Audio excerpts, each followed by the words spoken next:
Hello everyone, welcome to my channel simplify law with Priya. मेरा नाम प्रिया है और आज का हमारा टॉपिक है मोरी बीबी वर्सेस धर्मोदास घोष। 1903 का ये केस है, इसको प्रीवी काउंसिल ने डिसाइड किया है।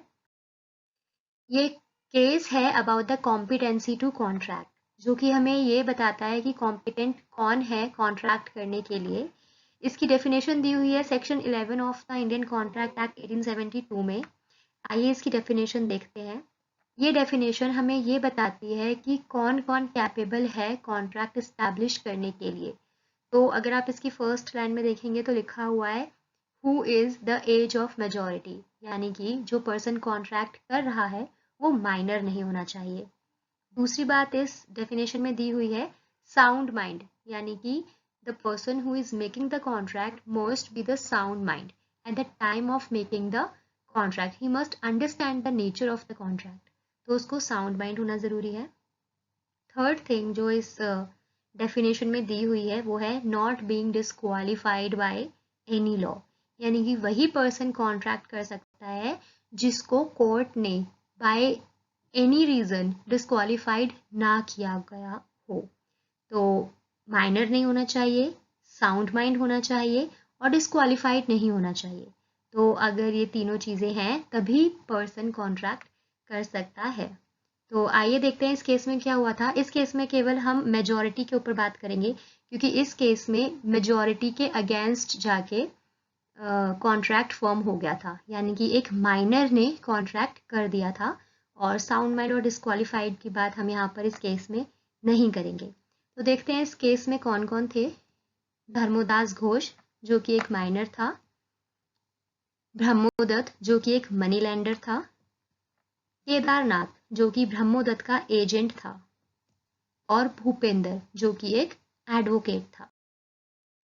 डीप एनालिसिस करते हैं, इस केस के फैक्ट्स को देखते हैं। तो धर्मोदास यानी कि माइनर ने अप्रोच किया था केदारनाथ को कि मुझे लोन चाहिए ऑफ ₹20,000।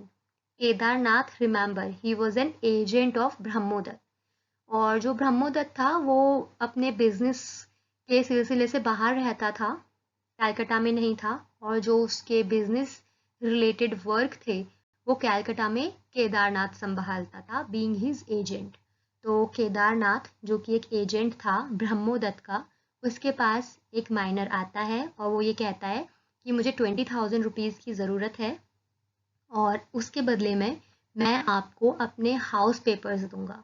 मॉर्टगेज पर, मतलब कि उसने अपना घर रखने की बात की थी 20,000 रुपयों के बदले में। तो केदारनाथ, जैसे कि मैंने बताया, वो एक एजेंट था, तो उसको कोई भी फाइनल डिसीजन लेने से पहले ब्रह्मोदत्त की कंसिडरेशन ज़रूर चाहिए थी। तो केदारनाथ ने उसको कहा कि मैं आपको विद इन 2 days बताता हूँ, और अभी तक कॉन्ट्रैक्ट फॉर्म नहीं हुआ था, सिर्फ उन दोनों के बीच में ये बात हुई थी और उसने 2 दिन का टाइम लिया, और विद इन दोज 2 days उन्होंने कंसिडर किया ब्रह्मोदत्त को, जिसके लिए वो काम कर रहा था कैलकाटा में। और ठीक है, ब्रह्मोदत्त ने बोला हाँ ये कॉन्ट्रैक्ट इस्टेब्लिश कर दो, ये बहुत अच्छा कॉन्ट्रैक्ट है। और with in those 2 days Bhupendra जो कि अटॉर्नी थे ऑफ कैलकाटा हाई कोर्ट, उन्होंने इन्फॉर्म किया केदारनाथ को कि जिसके साथ आप कॉन्ट्रैक्ट करने जा रहे हो he is a minor and make the contract on your risk. यानी कि भूपेंद्र ने इन्फॉर्म कर दिया था केदारनाथ को कि जो लड़का आपके पास आया है 20,000 रुपयों के लिए और बदले में अपना हाउस रखने के लिए, वो एक माइनर है, तो उसके साथ कॉन्ट्रैक्ट आप अपने खुद के रिस्क पर करना। तो केदारनाथ ने instead of cancelling this deal he has applied his mind, तो उसने एक डेक्लेरेशन बनाया और उसको साइन करवाया धर्मोदास से, और उस डेक्लेरेशन में ये लिखा था कि तुम ये लिखो कि तुम मेजर हो and you are capable enough to form a contract. तो ऐसा ही उसने किया, एक डेक्लेरेशन बनाई, उसने ये लिखा कि मैं माइनर नहीं हूँ, मैं कैपेबल हूँ कॉन्ट्रैक्ट करने के लिए, और I very well understand the nature of the contract. और ये डेक्लेरेशन बनाकर Dharmodas has signed this. Parties के बीच में डिस्प्यूट अराइज हो गया। डिस्प्यूट ये था कि 20,000 में से 8,000 ही माइनर रिटर्न कर पाया और 12,000 वो इनकैपेबल हो गया रिटर्न करने के लिए। और दूसरी ओर ब्रह्मोदत्त ने ये बोला कि now I am legally entitled to take your property, क्योंकि हम दोनों के बीच में वैलिड एग्रीमेंट हुआ था, वैलिड कॉन्ट्रैक्ट हुआ था, और अब तुम्हारा घर मेरा हुआ। बट उसकी फैमिली ने मना किया। मना करने के बाद उसने फिर कोर्ट में मैटर गया, और जो धर्मोदास था वो बना प्लेंटिफ और ब्रह्मोदत्त बना डिफेंडेंट। तो आगे बात ये हुई कि ब्रह्मोदत्त केस हार गया। ब्रह्मोदत्त केस इसलिए हार गया क्योंकि कोर्ट ने, जो कैलकाटा सिविल कोर्ट था, उसने decree the in a favour of Dharmodas Ghosh, और ये बोला गया कि ये जो माइनर के साथ आपने कॉन्ट्रैक्ट किया है ये वैलिड नहीं है, और because the minor doesn't understand the nature of the contract. पर अगर हम देखें तो ब्रह्मोदत्त के पास और भी कई सारे राइट्स हैं, वो अपील कर सकता है, और उसने ऐसा किया भी। उसने अपील डाली इन कैलकाटा हाई कोर्ट में, but meanwhile he dies, उसकी डेथ हो गई। अपील का ऑर्डर आने से पहले ही, फाइनल ऑर्डर आने से पहले ही उसकी डेथ हो जाती है, और ये केस कंटिन्यू किया जाता है बाय द मोरी बीबी, और इसीलिए इस केस का नाम पड़ा मोरी बीबी वर्सेस। तो कंटेंशंस लगाई गई अपील में, वन बाय वन देखते हैं सारी कंटेंशंस। तो no knowledge about infancy, first contention ये थी। अपने बचाव में जो कंटेंशन लगाई थी डिफेंडेंट ने, उसमें सबसे पहले ये थी कि उसको तो पता ही नहीं था कि वो माइनर है। तो कोर्ट ने इसको रिजेक्ट किया और ये कहा कि कंक्लूसिव प्रूफ है हमारे पास कि आपको अटॉर्नी ने इंफॉर्मेशन सेंड की थी about the minor age of the Dharmodas. तो आप ये मत बोलिए कि आपको पता ही नहीं था कि वो माइनर है, और ये प्रूव हो चुका है कि आपको पहले से ही जो मैसेज है वो सेंड हो चुका था। तो ये कंटेंशन रिजेक्ट हो गई। सेकंड कंटेंशन ये आई कि fraud on the part of plaintiff itself. ये कहा गया कि प्लेंटिफ ने जो डिक्लेरेशन साइन किया है और ये बोला है कि मैं कैपेबल हूँ, तो ये एक तरह से फ्रॉड हुआ है, उसी ने फ्रॉड करने की कोशिश करी है ब्रह्मोदत्त के साथ। इस कंटेंशन को भी रिजेक्ट किया कोर्ट ने, और ये बोला कि फ्रॉड का मतलब अंडर सेक्शन 16 ये है of the Indian contract act कि आपके पास रीजन नहीं है, आपके पास रीजन है उस बात पर बिलीव करने का जो सामने वाला पर्सन आपसे कह रहा है, लेकिन आपके पास तो रीजन था बिलीव ना करने का, और वो ना करने का रीजन क्या था? वो जो भूपेंद्र ने आपको इंफॉर्मेशन सेंड की थी, आपके पास वो इंफॉर्मेशन एक रीजन था कि आप धर्मोदास की बात पर बिलीव ना करें, लेकिन फिर भी आपने बिलीव किया, और आप ये जानते थे कि वो माइनर है। तो जिस बात को आप जानते हैं उस ही बात के ऊपर कोई आपके साथ फ्रॉड नहीं कर सकता। फ्रॉड तो उस चीज पर होता है जिस पर आपको कोई रीजन होता है उस फैक्ट पर बिलीव करने का। तो ये कंटेंशन भी रिजेक्ट कर दी गई, और ये कहा गया कि फ्रॉड के डेफिनेशन में आपका केस नहीं जा रहा है, और आपको फ्रॉड आपके साथ नहीं किया गया है, because you were very well aware with the fact that the person to whom you are entering into a contract is a minor. Third contention उसने ये लगाई, अच्छा इनके बीच कॉन्ट्रैक्ट नहीं एग्रीमेंट हुआ था, क्योंकि इन दोनों के बीच में वो जो डिक्लेरेशन साइन हुई थी दैट वाज एन एग्रीमेंट। तो आगे देखते हैं एप्लीकेशन ऑफ स्टॉपल। उसने ये बोला कि स्टॉपल लगा दिया जाए उस डिक्लेरेशन पर जो कि माइनर ने साइन की है, और इसको भी रिजेक्ट कर दिया गया कोर्ट के थ्रू, और ये कहा गया कि स्टॉपल, सबसे पहली बात, estoppel does not apply on statutes. दूसरी चीज ये बोली गई, it would mean validation of mortgage by minor. अगर स्टॉपल लगा दिया गया तो इसका मतलब ये निकलेगा कि आगे के लिए अगर माइनर मॉर्टगेज पर चीजें रख रहे हैं तो वो वैलिड हो जाएगी, बट जो कि हमें करनी नहीं है, जो कि इनवैलिड है। कलरेबल लेजिस्लेशन क्या बोलता है? Which you can not done directly, you can not done indirectly as well. तो जो चीज़ डायरेक्टली नहीं हो रही है आप उसको इनडायरेक्टली भी नहीं कर सकते, और क्योंकि स्टॉपर लगाने से कोई इनकॉम्पिटेंट पर्सन कॉम्पिटेंट बन रहा है उस पर्टिकुलर चीज़ को करने के लिए, तो ये तो स्टॉपल का मोटिव कभी नहीं हो सकता कि वो किसी इनकॉम्पिटेंसी को कॉम्पिटेंट बनाए। तो स्टॉपल नहीं लग सकता, and estoppel has no application where the facts are known to the other person. तो ये कुछ रीजन दिए स्टॉपल ना लगाने के लिए, और ये भी कहा गया कि rule of estoppel can not defeat the substantive contract law. तो hence no estoppel can be applied here. तो तीनों कंटेंशंस रिजेक्ट कर दी गई। उसके बाद अब ब्रह्मोदत्त ने घर लेने की जिद छोड़ दी। अब वो आया रेस्टिट्यूशन पर। उसने बोला कि ठीक है, मुझे घर नहीं चाहिए, जो मेरे बचे हुए 12,000 रुपये हैं वो मुझे दिलवा दो। अब आपको ये तो पता ही है कि मैंने 12,000 20,000 दिए हैं, उनमें से 8,000 केवल मेरे पास वापस आए हैं, तो मुझे रेस्टिट्यूशन मिलना चाहिए, क्योंकि जो बेनिफिट है वो ऑब्टेन्ड हुआ है बाय द माइनर, और मुझे रेस्टिट्यूशन मिलना चाहिए under section 64 of the Indian contract act.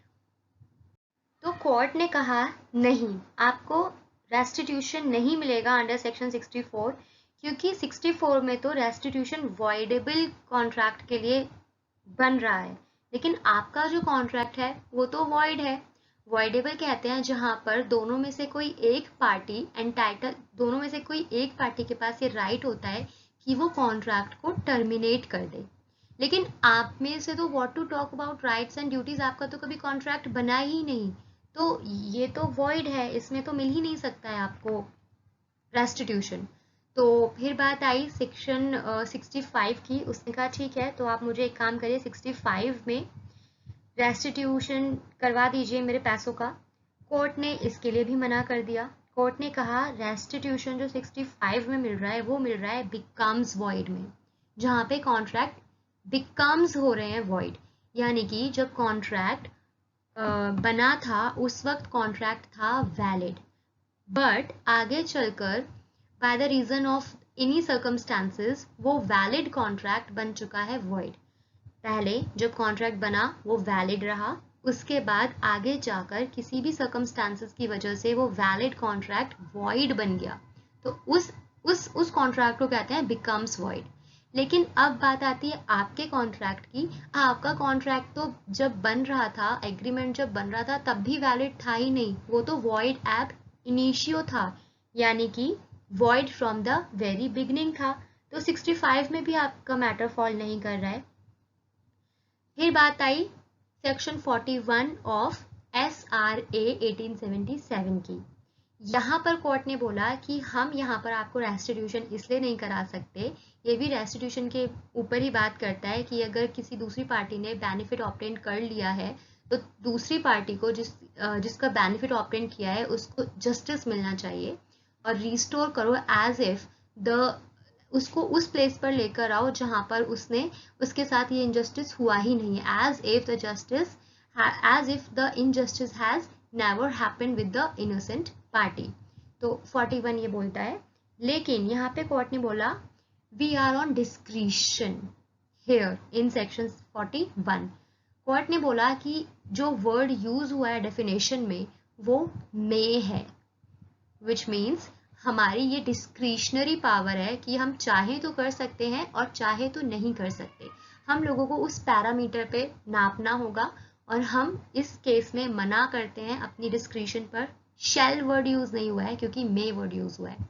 और कोर्ट ने नो कहने का भी एक बहुत ही वैलिड रीजन दिया कि हमारी डिस्क्रिशनरी का यूज करते हुए हम रेस्टिट्यूशन देने से मना करते हैं, और रीजन ये है कि जो हम पैरामीटर देखते हैं इनजस्टिस का वो यहाँ पे नहीं फॉल हो रहा। हम ये देखते हैं कि जिस पार्टी का नुकसान हुआ है उसके साथ इनजस्टिस ना हो गया हो, लेकिन यहाँ पर आपके साथ इनजस्टिस नहीं होता हुआ दिख रहा। इनफैक्ट आप एक तरह से इनजस्टिस कर रहे थे, माइनर का फायदा उठाने की कोशिश कर रहे थे उसके प्रॉपर्टी के कागज लेकर। आपका जो पैसा फंसा है वो फंसा है आपके खुद के रिस्क की वजह से, आपने रिस्क लिया, आपके साथ इनजस्टिस नहीं हुआ, तो रेस्टिट्यूशन तो नहीं मिलेगा। और लास्ट में उन्होंने प्ली लगाई इक्विटी की। देखो वो कंटेंशन जो रिलेटेड टू प्रॉपर्टी थी वो कम थी, लेकिन जो 12,000 रुपये के लिए डिमांड होती रही वो बहुत ज़्यादा, बार बार नई नई कंटेंशन लगाते रहे, क्योंकि 12,000 बाय हुक और बाय कुक ही वांट, तो इसी ही वांट कि उसको 12,000 रुपये उसके जैसे भी करके मिल जाए। वो हार मानने को तैयार नहीं था, इसलिए उसने एक आखिरी कोशिश भी करी, उसने प्ली फॉर इक्विटी लगाई।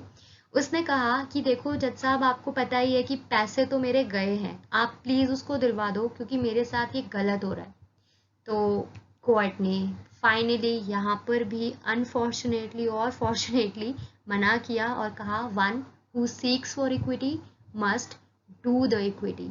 आपने इक्विटी माइनर के साथ नहीं करी, आपने अपना फ़ायदा देखा और उसका फ़ायदा उठाने की कोशिश करी, तो आपने उसके साथ इक्विटी नहीं करी, आपने रिस्क उठाया है पैसे फंसाने का, आपके पैसे इनोसेंटली नहीं फंसे, तो आपने इक्विटी नहीं करी और आपके साथ भी hence there is no scope of equity in your case as well.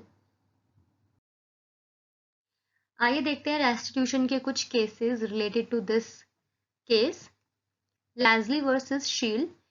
मोरी बीबी इसी केस के ऊपर डिसाइड हुआ था, क्योंकि इस केस में ये था कि प्रॉपर्टी के ऊपर रेस्टिट्यूशन करवा दिया गया था, लेकिन कैश में रेस्टिट्यूशन के लिए मना कर दिया था। और मोरी बीबी केस में भी कैश पर रेस्टिट्यूशन नहीं करवाया गया। रेस्टिट्यूशन मतलब कि वापस पैसे नहीं दिलवाए गए। दूसरा केस है खानगुल वर्सेस लाखा सिंह। शादीलाल जस्टिस थे इस केस में। शादीलाल जस्टिस ने ये कहा था कि restitution allowed in case of cash also on the principle of equitable principle, यानी कि इस केस में रेस्टिट्यूशन कैश में भी अलाउड हो गया था और रीजन था इक्विटेबल प्रिंसिपल। उसके बाद आया अयोध्या प्रसाद वर्सेस चंदन लाल का केस। इस केस में सुलेमान जस्टिस थे और उन्होंने फिर से रेस्टिट्यूशन कैश के मैटर्स पे करने से इनकार कर दिया और इस केस में भी कैश में रेस्टिट्यूशन नहीं हुआ। और जो प्रेजेंट सिचुएशन है वो ये है कि एसआरए में एसआरए में डिस्क्रिशनरी बेस पे आपको मिल सकता है restitution, but again it is totally depend on the discretionary of the court. Ratification of minor contract देखते हैं। इसका क्या मतलब होता है कि वो कॉन्ट्रैक्ट जब किसी पर्सन ने 16 इयर्स ऑफ एज में किया था, क्या उसी सेम कॉन्ट्रैक्ट को वो 18 या 19 इयर्स ऑफ एज में कंटिन्यू कर सकता है। कहने का मतलब है, जब उसने 16 इयर्स की एज में वो कॉन्ट्रैक्ट किया था तब वो कैपेबल नहीं था उस कॉन्ट्रैक्ट को इन्फोर्स करवाने के लिए। वो कॉन्ट्रैक्ट जब माइनर उसे इन्फोर्स नहीं करवा पाया, तो क्या उसी सेम कॉन्ट्रैक्ट को वो 19 इयर्स का होकर इन्फोर्स करवा सकता है? तो कोर्ट ने बोला नो, नॉट अलाउड, क्योंकि वही स्टॉपर वाले रीजंस थे इसमें भी कि किसी भी वॉइड चीज़ को वैलिड बनवाना सही नहीं है और डायरेक्टली अगर जिस काम को नहीं किया जा सकता उसको इनडायरेक्टली भी नहीं किया जा सकता। आप फ्रेश कॉन्ट्रैक्ट बनाइए, you are very well capable to make any contract now, but उसी सेम कॉन्ट्रैक्ट को जब आपने माइनॉरिटी में किया था वो उसको आप कंटिन्यू नहीं कर सकते मेजर होने के बाद। तो ये था छोटा सा video about the Mohori Bibee case. अगर आपने इस वीडियो में कुछ भी नया सीखा हो तो प्लीज़ इस वीडियो को लाइक करना और चैनल को सब्सक्राइब करना। Thank you so much.